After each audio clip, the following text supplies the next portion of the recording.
Hello friends, चलिए शुरू करते हैं क्लास 10th का फिजिक्स का फर्स्ट चैप्टर जिसका नाम है प्रकाश का परावर्तन। ठीक है, तो प्रकाश के परावर्तन इस चैप्टर का पहला टॉपिक है प्रकाश और उसके स्रोत। तो पहले देखते हैं प्रकाश किसको कहते हैं। प्रकाश एक ऐसा माध्यम होता है जिसकी उपस्थिति में हम किसी वस्तु को देख पाते हैं। तो ये प्रकाश का डेफिनेशन। अब उसके प्रकाश के स्रोत क्या है, तो जिन वस्तुओं से प्रकाश निकलता है उसे प्रकाश का स्रोत कहा जाता है।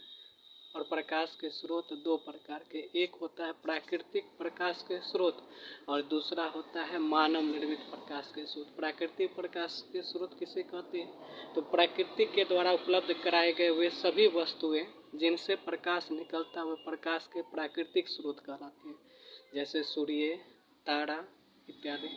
और मानव के द्वारा बनाई गई वे सभी वस्तुएं जिनसे प्रकाश निकलता है उसे मानव निर्मित प्रकाश का स्रोत कहा जाता है। ठीक है, टॉर्च, बल्ब, ये सभी मानव निर्मित प्रकाश के स्रोत है। नेक्स्ट आता है प्रदीप्त और अप्रदीप्त वस्तु, ये अगला टॉपिक। तो प्रदीप्त वस्तु किसे कहते हैं, तो वे सभी वस्तुएं जिनसे प्रकाश निकलता है प्रदीप्त वस्तु कहलाते हैं।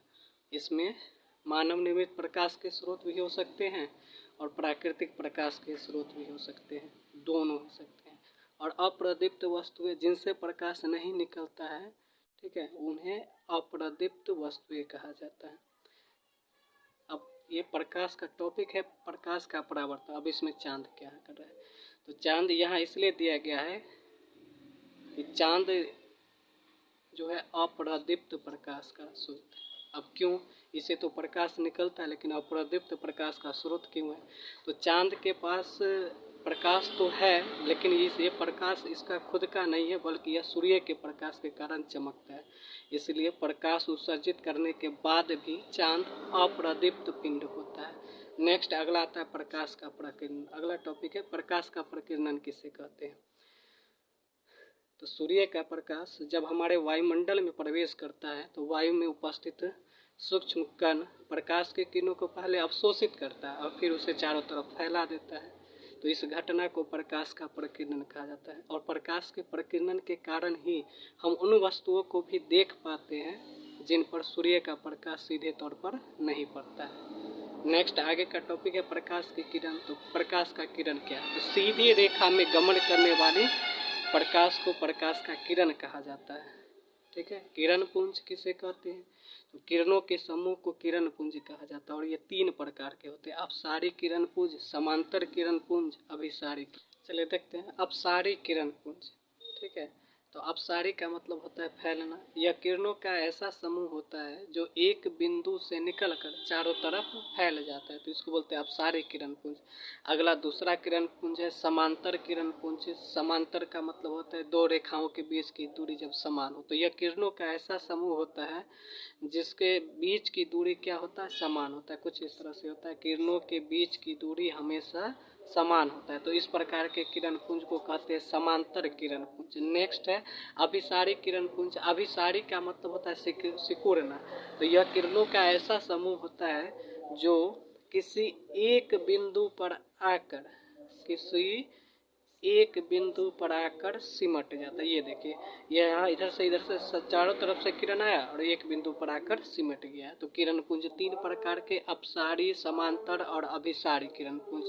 नेक्स्ट आगे टॉपिक देखते हैं। यहाँ पर दिया हुआ है पारदर्शी, पारभासी और अपारदर्शी पदार्थ किसे कहते हैं। ठीक है, तो पारदर्शी पदार्थ किसे कहा जाता है, उन सभी वस्तुओं को पारदर्शी कहा जाता है जिनसे प्रकाश की किरणें आसानी से आर पार निकल जाती है। और पारभासी किसे कहा जाता है, तो वे सभी वस्तुएं जिनसे प्रकाश की किरणें पूर्णतः नहीं बल्कि अंशतः आर पार निकलता है तो उनको बोला जाता है पारभासी वस्तु। जैसे तेल लगा हुआ कागज, घिसा हुआ कांच। अब अगला आता है अपारदर्शी वस्तु किसे कहते हैं, तो उन सभी वस्तुओं को अपारदर्शी कहा जाता है जिनसे प्रकाश की किरणें आर पार नहीं निकलता है, जैसे ईंट, पत्थर, लकड़ी इत्यादि। नेक्स्ट चलिए देखिए अगला टॉपिक है प्रकाश का परावर्तन। ठीक है, तो जब प्रकाश की किरण किसी माध्यम से आती है और वस्तु से टकराने के बाद पुनः उसी माध्यम में लौट जाती है तो इसको बोलते हैं प्रकाश का परावर्तन। अब अगला आता है प्रकाश का परावर्तन का नियम। ठीक है, पहले देखते हैं नियम क्या, कितने नियम होते हैं इसको बाद में, पहले नियम क्या है। प्रकाश की किरण जब किसी माध्यम से आती है, वस्तु से टकराने के बाद कुछ नियमों का पालन करते हुए पुनः उसी माध्यम में लौटती है। तो जिन नियमों का पालन करते हुए किरण पुनः उसी माध्यम में लौटती है, उन नियमों को कहा जाता है प्रकाश के परावर्तन का नियम। ठीक है, अब प्रकाश के परावर्तन का नियम समझने के लिए कुछ इंपॉर्टेंट टॉपिक है, उसको एक एक करके देखें। आपतित किरण किसे कहते हैं, तो इस पिक्चर में समझते हैं। इस पिक्चर के माध्यम से आपतित किरण, किसी माध्यम से आने वाली प्रकाश की किरण को आपतित किरण कहते हैं। ये जो प्रकाश की किरण आ रहा है यही आपतित किरण हो गया। आपतन बिंदु किसे कहते हैं, तो आपतित किरण वस्तु के सतह पर, जिस सतह पर टकराती है उस बिंदु को बोला जाता है आपतन बिंदु। तो ये हो गया आपतन बिंदु। ठीक है, नेक्स्ट परावर्तित किरण। तो माध्यम से आने वाली किरणें वस्तु से टकराकर जब लौटती है तो लौटती हुई इस किरण को परावर्तित किरण कहा जाता है। नेक्स्ट दिया हुआ है अभिलंब किसे कहते हैं, तो अब इसको थोड़ा सा घुमाते हैं पिक्चर को और देखते हैं। आपतित किरण, परावर्तित किरण और इसके बीच खींची गई लंबवत रेखा, इसके बीच खींची गई लंबवत रेखा यानी समतल सतह पर खींची गई लंबवत रेखा अभिलंब कहलाता है। ठीक है, नेक्स्ट आगे देखते हैं। आपतन कोण किसे कहते हैं, अगला टॉपिक है आपतन कोण किसे कहते हैं। तो ये आपतित किरण और ये अभिलंब और इसके बीच बनने वाला कोण आपतन कोण कहलाता है। और आपतन कोण को लिखते हैं एंगल आई के द्वारा। ठीक है, परावर्तन किसे कहते हैं, तो परावर्तित किरण और अभिलंब के बीच बनने वाले कोण को परावर्तन कोण कहते हैं और इसको लिखा जाता है एंगल आर के द्वारा। तो ये सारा टॉपिक समझे। नेक्स्ट आगे देखते हैं।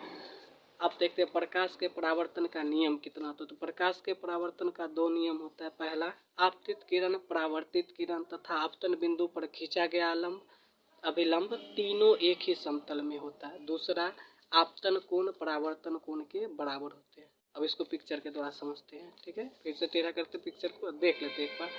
आपतित किरण ये रहा, परावर्तित किरण ये रहा और अभिलंब तीनों एक ही समतल में है।